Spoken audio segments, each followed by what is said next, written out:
Welcome to the series of the subconscious reprogramming challenge. और आज के इस सीरीज का हमारा डे नंबर 4 होगा।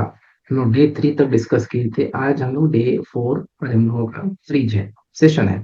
आज के इस सेशन में हम लोग बात करेंगे कि कैसे करके हम सबकॉन्शियस को, अपने सबकॉन्शियस माइंड के पावर को जागृत कर सकते हैं, अवेकन कर सकते हैं। राइट, उसको हम जगा सकते हैं। ये हमारा जो ब्रेन का ये 95% पार्ट होता है। और ये क्या करता है, इसका इम्पोर्टेंस इसका क्यों है? इसलिए कि ह्यूमन लाइफ के प्रोस्पेरिटी के लिए, ह्यूमन लाइफ को एक अच्छा क्रिएटिव आइडियाज देने के लिए, और ह्यूमन लाइफ का एक सक्सेसफुल फाइनेंशियल कंडीशन बनाने में ये सब कॉन्शियस जो ब्रेन है, जो माइंड है, वो बहुत हेल्प करता है। राइट, अब आप समझेंगे कि ये कैसे हेल्प करता है। एक्चुअली ये आइडियाज आपको देगा, और एक आइडिया आपके लाइफ को चेंज कर सकता है। Getting my point? एक आइडिया ही काफी होता है आपके लाइफ को चेंज करने के लिए। लेट्स से अगर आप अपने सबकॉन्शियस माइंड को रिप्रोग्राम नहीं करते हैं तो क्या होगा। सपोज कीजिए कुछ अपॉर्चुनिटीज आपके पास आया, किसी भी फॉर्म में वो आ सकता है, मे बी एग्जाम्स के फॉर्म में आ सकता है, मे बी आपको कोई कहेगा कि ये काम करो, मे बी आपके माइंड माइंड में अपने आप ये आइडिया आएगा कि ये इसको करना चाहिए, ऐसा बिजनेस स्टार्ट करना चाहिए, हमको वहां पर जाना चाहिए, हमको उस सेशन को करना चाहिए, हमको उस सर से कनेक्ट करना चाहिए, हमको उस प्रोग्राम को लेना चाहिए। कुछ भी आपके माइंड में इंट्यूशन आता है, आइडियाज आता है। एक्चुअली ये आइडियाज गेम चेंजिंग हो सकता है और आपको लाइफ में कहाँ से कहाँ ले जा सकता है। अगर आप सब कॉन्शियस को रिप्रोग्राम नहीं करेंगे, अगर अपने कॉन्शियस माइंड से काम करेंगे। कॉन्शियस माइंड मतलब क्या होता है? Thinking mind. ये हमारा रैशनल माइंड होता है, ये हमारा लॉजिकल पर काम करता है। जैसे ही आप उस काम, आपके मन में आइडियाज आएगा तो कॉन्शियस आपको क्या करेगा, वो चूंकि प्रोग्राम होता है आपके आस पास के माहौल के हिसाब से, वो प्रोग्राम होता है आपके आसपास के इन्वायरमेंट के हिसाब से, सोसाइटी के हिसाब से। अगर आपके सोसाइटी में, आपके इन्वायरमेंट में आसपास के लोग सब थर्ड क्लास हैं, तो डेफिनेटली आपका भी जो माइंड है, कॉन्शियस माइंड, वो थर्ड क्लास का ही प्रोग्राम होगा।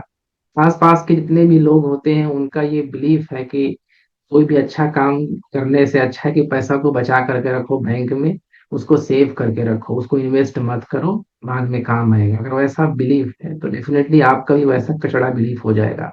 अगर आपके आसपास के लोग ऐसे हैं कि पढ़ने से कुछ होने वाला है नहीं, एजुकेशन से कुछ फायदा होता नहीं है, उससे बढ़िया आप उसको बिजनेस में लगा दो, चलो स्मार्टफोन खरीद लो, स्मार्ट वॉच खरीद लो, इंस्टाग्राम में लेना, उसमें मजा करना, तो आपका भी माइंड ऐसे ही कचड़ा हो जाएगा। दैट मीन्स क्या होता है ना कि कॉन्सियसली, अगर आपका सब कॉन्शियस प्रोग्राम नहीं किए हैं आप, तो कॉन्सियसली जनरली 95%, बट अबाउट 99% लोगों का कॉन्सियस कचड़ा ही होता है। कचड़ा मतलब क्या? वो एक्शन नहीं लेगा, उसमें फियर होगा, डर होगा, आगे बढ़ने से डरेगा, सर्वाइव करने वाला माइंडसेट होता है। बस किसी भी तरीके से हमको इतना, मेरा लाइफ ऐसा हो जाए कि बस हम अपनी लाइफ को आगे बढ़ा दे, जिसको एक्चुअली बहुत कोई लोग बोलते हैं कि ऑक्सीजन पर जीना। बस वो ऑक्सीजन पर जीना चाहता है। Oxygen mean in the sense के बस सर्वाइवल लेवल पर रहना चाहता है।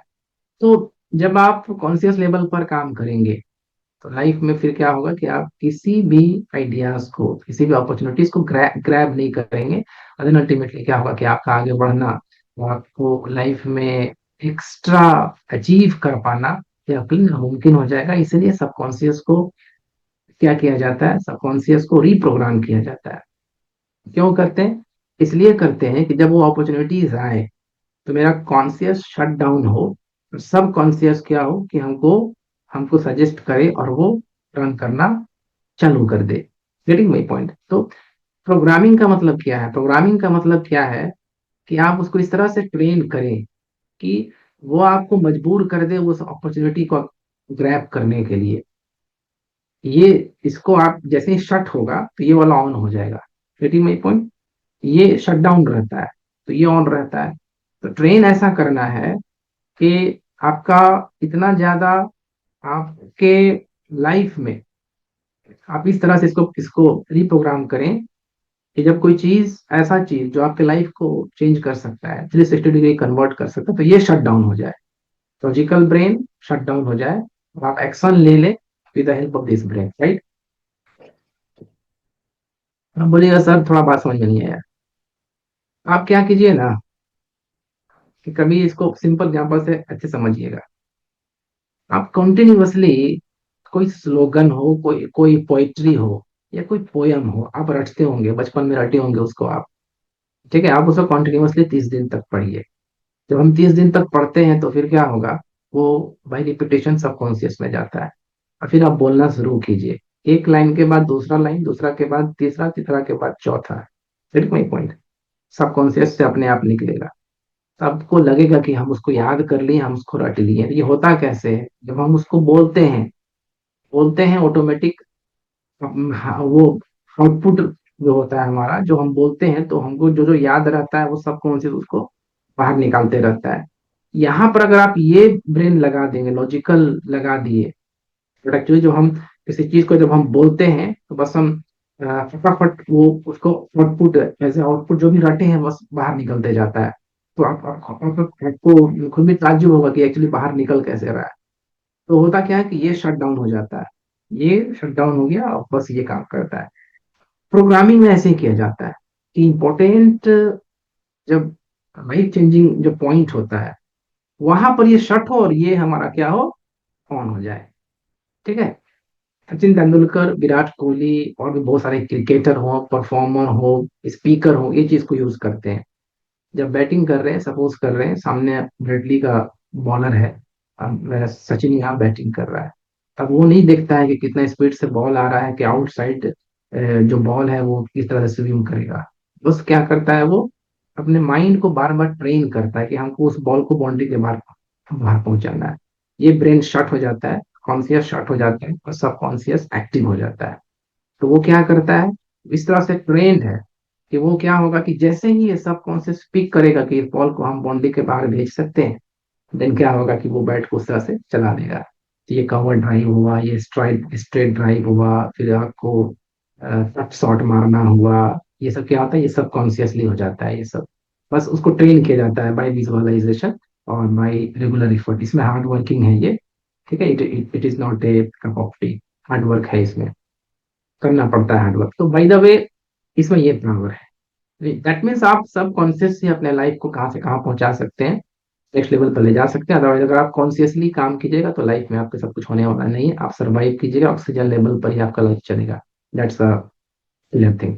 अब बस हम क्विकली आपको बताएंगे, ठीक है, कि कैसे करके आपको क्या करना है, कि ट्रेन करना है। ट्रेनिंग के लिए 3 स्टेप आप याद रखेंगे, राइट। ट्रेन करने के लिए 3 स्टेप बहुत इंपॉर्टेंट होता है। फर्स्ट होता है स्टेट, आपका स्टेट कैसा है। सेकंड होता है लैंग्वेज, और थर्ड होता है फीलिंग्स। दैट मीन्स स्टेट, जब भी आप अपने माइंड को ट्रेन कर रहे हो तो आपका स्टेट हिप्नोसिस में होना चाहिए। दैट मीन्स आप कुछ बोल रहे हैं आप, है ना, उसमें आप ऑटो सजेशन फीड कर रहे हैं, डाल रहे हैं, तो आपका स्टेट जो है वो हिप्नोसिस में, that means in alpha state होना चाहिए। माइंड काम होना चाहिए, शांत होना चाहिए, और उसका सब कॉन्शियस रिसेप्टिव होना चाहिए। और जनरली ये, जैसे आप सो के उठते हैं तब आपका सब कॉन्शियस रिसेप्टिव होता है, और सोने से पहले क्या होता है, आपका सब कॉन्शियस रिसेप्टिव होता है। तो ये हुआ फर्स्ट स्टेज, यानी कि सोने से पहले और जस्ट सोने के उठने के बाद आप उसमें ऑटो सजेशन फीड कीजिए। ठीक है, तो क्या होगा कि वो पास करेगा कॉन्शियसली, वो रुकेगा नहीं। अदरवाइज बीच में तो उसको कॉन्शियस लेवल पर ही रोक देगा वो। ठीक है, लेकिन जब सोने के बाद और सोने से पहले ये ज्यादा रिसेप्टिव होता है तो वो पास कर जाएगा, कॉन्शियसली उसको रोकेगा नहीं। सेकंड है आपका, फर्स्ट फर्स्ट स्टेज क्या हो गया, स्टेट। सेकंड जो स्टेप है, वेरी वेरी इंपॉर्टेंट, लैंग्वेज। आप किस लैंग्वेज में बात करते हैं, जब आप उसको फीड कर रहे हैं मैसेज को, या आप तो अपने आप से जो बात करते हैं तो आप उसको कौन सा लैंग्वेज में बोल रहे हैं, तो वो होना चाहिए आपका प्रेजेंट कॉन्टिन्यूअस टेंस में होना चाहिए। दैट मीन्स ऐसा हो रहा है। ठीक है, ऐसा हो गया है, ऐसे नहीं, हो रहा है। अगर आप कहेंगे ना ऐसा हो गया है, कॉन्शियसली उसको काट देगा, कॉन्शियस माइंड उसको रिजेक्ट कर देगा। ठीक है, कॉन्शियस क्या है कि वो एक्चुअली में सी योर ब्रेन है, थोड़ा थोड़ा सा क्या होता है, ज्यादा क्रिएटिव होता है वो, जब और एग्जीक्यूटिव एग्जीक्यूट करता है, ऑप्टिमाइज करता है। तो सीईओ ब्रेन क्या करता है, जैसे आप बोलेंगे ऐसा हो गया है, और आप ऐसा है नहीं, तो कॉन्शियस लेवल पर वो उसको कट कर देगा, फिर वो सबकॉन्शियस में जाएगा नहीं। प्रेजेंट कॉन्टिन्यूस, ऐसा हो रहा है, ऐसा हो रहा है, हम हेल्दी बन रहे हैं, हम अमीर बन रहे हैं, तो क्या होगा? अच्छा, हम बन रहे हैं, दैट मीन्स कौन सा लेवल पर उसको कट नहीं करेंगे। ये पूरा एक तरीका होता है, पूरा मेथड होता है। ठीक है। थर्ड स्टेज जो है वो है फीलिंग। बिलोंगिंगनेस भी उसको आप बोल सकते हैं, बिलोंगिंगनेस। जैसा बनना चाहते हैं, जो आप चाहते हैं, राइट, उसका बिलोंगिंगनेस क्रिएट कीजिए, उसका फीलिंग क्रिएट कीजिए। इसको कहते हैं विजुअलाइजेशन। बहुत ही पावरफुल होता है ये विजुअलाइजेशन। अगर आप रेगुलर विजुअलाइजेशन करेंगे तो बिलोंगिंगनेस क्रिएट हो जाता है, दैट मीन्स फीलिंग क्रिएट हो जाता है। फिर आसानी से आपका नर्वस सिस्टम उसमें एडजस्ट करता है। तो ये बहुत ही इंपॉर्टेंट क्रिटिकल होता है if you want to reprogram your subconscious mind. पहला स्टेट पर ध्यान देना है, दूसरा लैंग्वेज पर ध्यान देना है, तीसरा बिलोंगिंगनेस पर ध्यान देना है। ऐसा करने से ये रीप्रोग्राम हो जाता है। जब रीप्रोग्राम हो जाएगा तो क्रिटिकल सिचुएशन में ये शट होगा, ये ऑन होगा, गेम ओवर। राइट, ऐसे होता है। Getting my point? तो ये चीज है। तो hope you getting my point. So that is the lecture number 4, video number 4, and we will meet on next. If you like the video, please hit the like button, subscribe my channel as well. Thank you very much. Goodbye. Take care. Love you all. Bye.